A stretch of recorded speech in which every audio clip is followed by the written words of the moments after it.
اگر آپ یہ ویڈیو دیکھ رہے ہیں تو شاید آپ کے دل میں بھی یہ سوال ہے کہ میں اس مشکل دور میں اپنے ایمان کو کیسے مضبوط رکھوں۔ اور میرے عزیزو، یقین مانیں آپ اکیلے نہیں ہیں، میں بھی یہ محسوس کرتا ہوں، ہم سب محسوس کرتے ہیں۔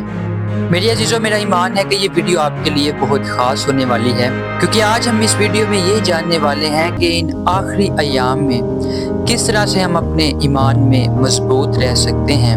میرے عزیز بہنوں اور بھائیوں، اگر میں آپ سے پوچھوں کہ کبھی ایسا ہوا کہ آپ بہت پریشان تھے اور آپ نے صرف 2 منٹ کے لیے دعا کی اور اندر ایک عجیب سا سکون آ گیا۔ یہ دعا کی طاقت ہے۔ آپ جو ابھی میری بات سن رہے ہیں، مجھے معلوم نہیں آپ کی زندگی میں کیا چل رہا ہے، لیکن میں اتنا ضرور جانتا ہوں، اگر آپ اپنی دعا کی زندگی مضبوط کر لیں تو کوئی طوفان آپ کو گرا نہیں سکتا۔ میرے عزیزو، ہم خبریں سنتے ہیں، سوشل میڈیا چیک کرتے ہیں، ہر چیز دیکھ لیتے ہیں، لیکن کبھی خود سے پوچھتے ہیں کہ خدا آج مجھے کیا کہنا چاہتا ہے؟ میرے عزیزو، میں آپ کو یہ کہنا چاہتا ہوں کہ آپ ہر روز بائبل کو پڑھیں، تھوڑا ہی پڑھیں مگر پڑھیں ضرور۔ آپ دیکھیں گے کہ آیت آپ سے بات کرے گی، آپ کے دل کو روشن کرے گی۔ میرے عزیزو، کبھی آپ کو ایسا لگا کہ آپ سب کچھ خود جھیل رہے ہیں، کوئی آپ کو نہیں سمجھتا، کوئی آپ کے ساتھ نہیں؟ بس یاد رکھیں، یہ شیطان کی سب سے بڑی چال ہے۔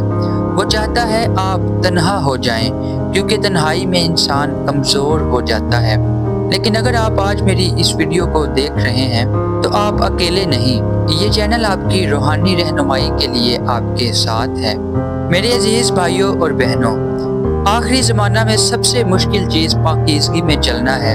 گناہ ہر جگہ موجود ہے، ڈسٹریکشنز، ٹینشنز ہر جگہ ہیں، مگر ایک بات ضرور یاد رکھیں، جو چیز آپ کے دل کو کمزور کرتی ہے اسی چیز پر شیطان حملہ کرتا ہے، لیکن جو چیز آپ کے دل کو پاک رکھتی ہے اسی چیز سے خدا آپ کو مضبوط بھی کرتا ہے۔